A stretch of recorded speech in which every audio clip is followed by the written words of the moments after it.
Hey guys, welcome to the next in the series of my guitars. I just wanted to add a little housekeeping to the beginning of the video this time. I'm going to try and have chapters down below because for each of these videos, I'm going to start out by just a little intro, which is an anecdote about the guitar, how I got it, anything special about the situation, whether it means anything to me or not.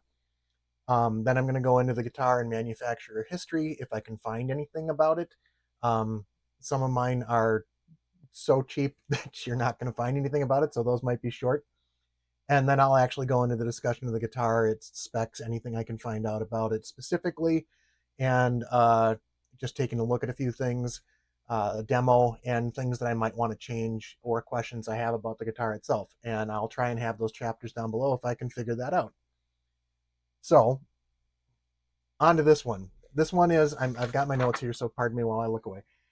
This one is kind of a cautionary tale about why teenagers should not be allowed to do important things like buy cars, have money, and make decisions about trading guitars that they knew nothing about at the time when they were learning how to play them, trying to figure out what they wanted to be as a musician.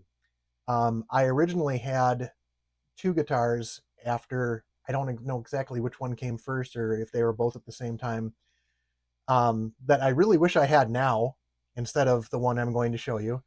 Or maybe in addition to instead of trading one away. The first one was an old Lotus SG type, which had a carved wooden top to it, which I thought looked kind of cool. Had a Bigsby on it, but I didn't really know what it was. And of course, back then in the 80s, everybody considered Lotus guitars to be trash. So I got self-conscious. People made fun of it. And I also screwed up the Bigsby trying to change the strings, and I could never figure out what to do with it. And that one, I don't even know where it went. I think my parents may have just thrown it away, which hurts because it was a really cool looking guitar, and I'll try and have some pictures up there. Um, the next one was my actual first really good guitar. I had a purple Ibanez Roadstar 2, which I used through most of high school. Uh, I believe I had the SSH. I may have had HSH with I think it was a licensed Floyd or a Floyd like trem, and it was very good. Stayed in tune all the time. The locking nut. I really liked the guitar. It was very cool looking, and for some reason, young me wanted something new and different. Walked into a local guitar store and saw the Arbor. Um, I don't know why young me thought that maybe young metalhead me thought that something with a lightning bolt on it was extremely cool and would be better than the Ibanez. We'll get into it later, but spoiler, it's not. So that's the story of how I got it. I ended up trading the Ibanez for it, and I really wish that the music store owner had talked me out of doing so. He didn't ask for the case, which I still have. So I do have a place to keep this thing when I don't want to look at it. I am actually going to do some stuff with it now and try and get it in playable condition again. So what that is an Arbor G317 Superstrat. We'll get more into the specs later. But the history of the company, I didn't know if I'd find anything about this. I had never really heard of Arbor guitars before or since I bought this thing. But they were actually founded in Osaka, Japan. Um, Believed to have started around 1981 or 1984, depending on where you look. There's not a lot of detailed info about this guitar. Um, they started, I'm going to murder this pronunciation, I'm sure.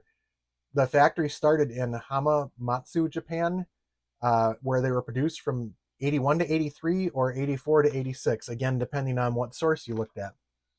This was around the same time that Ibanez and a lot of other companies were facing legal challenges from Fender and Gibson because of similarities in design.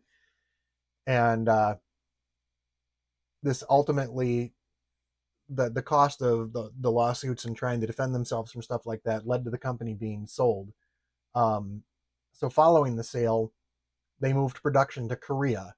Now I think that's where my guitar came from. I think that was one of the Korean ones. Um, this is where it gets a little muddy for the history. So later on, Midco International imported and distributed Arbor guitars in the U.S. Music Corp also known as NBT, became the distributor, and they initially focused on acoustic models before expanding the line. In 2003, Music Corp bought Midco, and then in 2005, Cayman Music, the guys who made my Ovation that I did before, bought Music Corp. And then eventually Fender bought Cayman in 2008 and discontinued the Arbor line in 2009. Afterwards, Fender sold parts of Cayman to Drumworks, which also bought the Ovation brand back, uh, including Music Corp, to Canadian Jam Industries. So currently, I guess Arbor guitars are still produced and manufactured in Asia and distributed in the US by Music Corp. I haven't been able to find any listings of anything out there. I don't know if they produce them under different names or if they make guitars that get branded for different factories. There's not a lot out there. So that's about, and sorry for the mishmash of history, but there isn't a lot out there on this thing. And that's also why, uh, as we step into the specs here, why there's going to be some things that are ish, could be, sort of. So without further ado, the make and model is the Arbor G317 or G317. I believe this was produced in 1987-ish. It's really hard to tell. There was supposedly a serial number, at least on other ones that I've seen online, on the back plate. This one's got nothing, and it was a sticker. So if I did have a sticker on it, I may have taken it off. It may have worn off. There is nothing on this back plate at all. It's just a black back plate.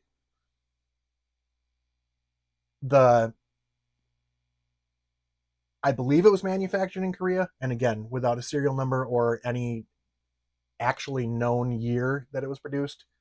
No way of telling.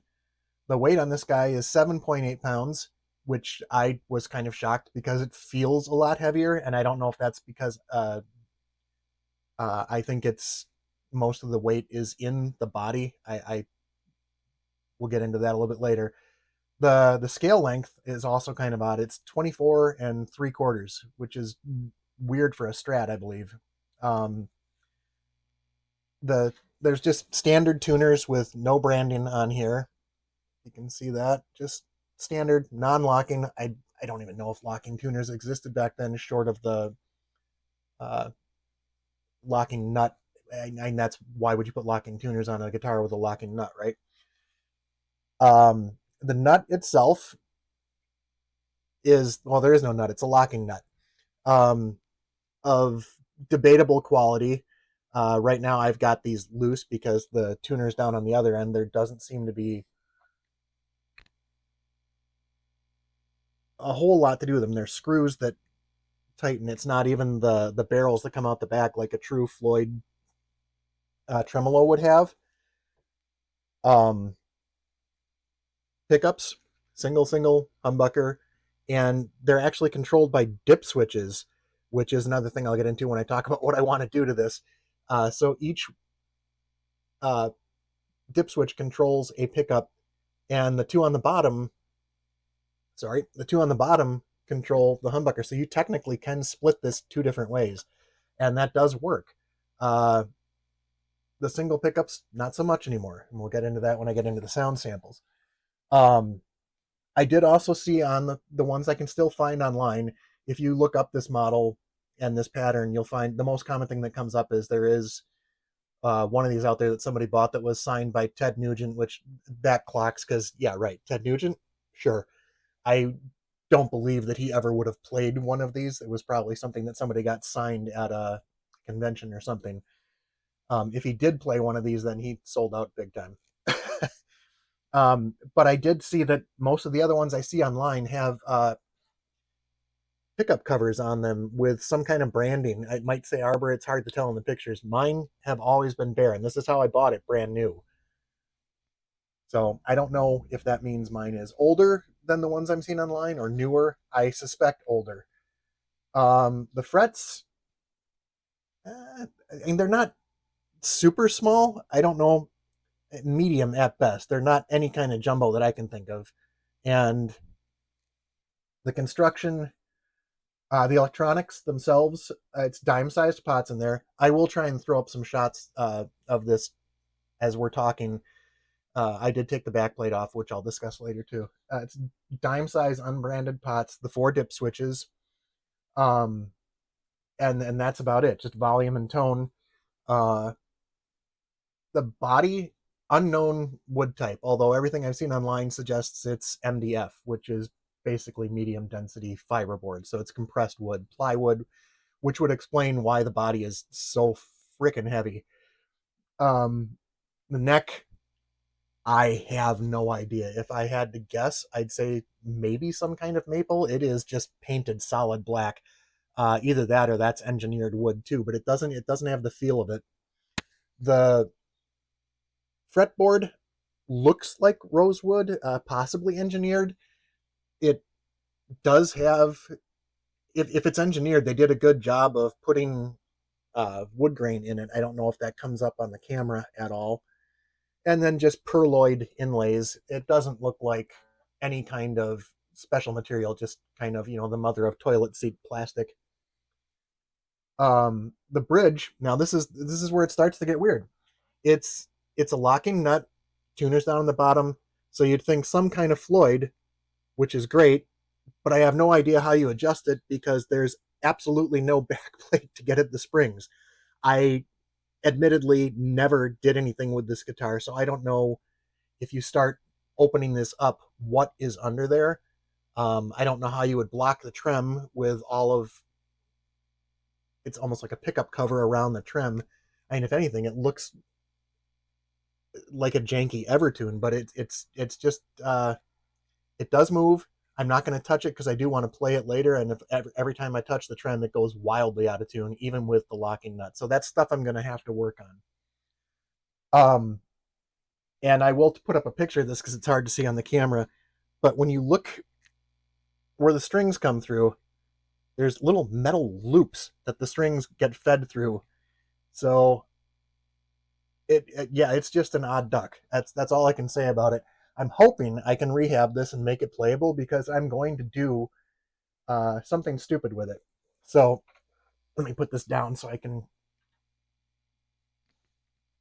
pay a little better attention and show you guys what I want to do. Since uh, the single coils don't work, I don't know if that means the pickups are bad, the wiring is bad, or the dip switch is bad, or some combination of all three.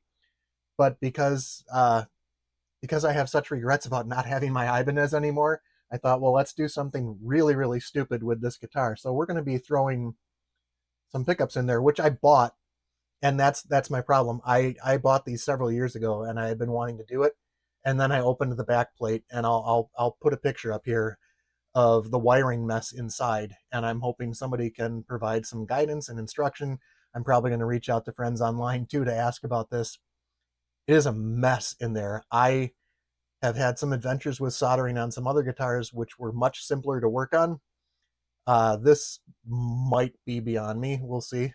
It's going to be worth it. Maybe I'll just replace all the dip switches with something that's a little simpler to get in there and do it. But anyhow, the pickups that I do want to throw in there in the bridge, we have a quad rail, which it's these are all ceramic too, so they're going to be loud and noisy as hell. This supposedly comes in around 18K. We'll find out when I get it in and measure it. The For the neck and middle, I also bought hot rails. So they're all red and black, red and chrome. So it's gonna look good at least. So if I manage to not make it playable at least, it'll be a cool wall hanger. So these pickups are gonna come in around 10K each. So this is probably gonna need all the noise gates whenever you hook it up once I get it fixed. So I will put on my headphones so I can hear what I'm doing here, and I'll kind of show you what I'm talking about with the pickups. So right now, all the switches are up, which means all the pickups are off. This should be the neck. Nothing. Anything you're hearing is string noise coming through my mic. Should be the middle. Yeah, nothing there either. top of the bridge pickup. Now we have sound. Bottom of the bridge pickup, a little bit of hum. So I'm just going to turn it on whole humbucker instead of trying to go through a whole ton of sound samples, because this thing falls out of tune if you breathe on it. So I'm just going to...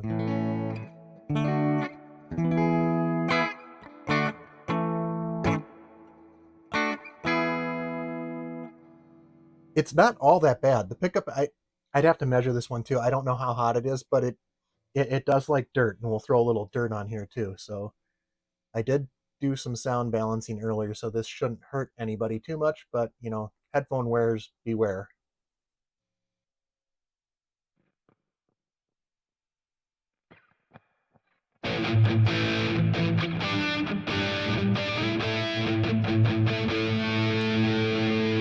It does like the dirt.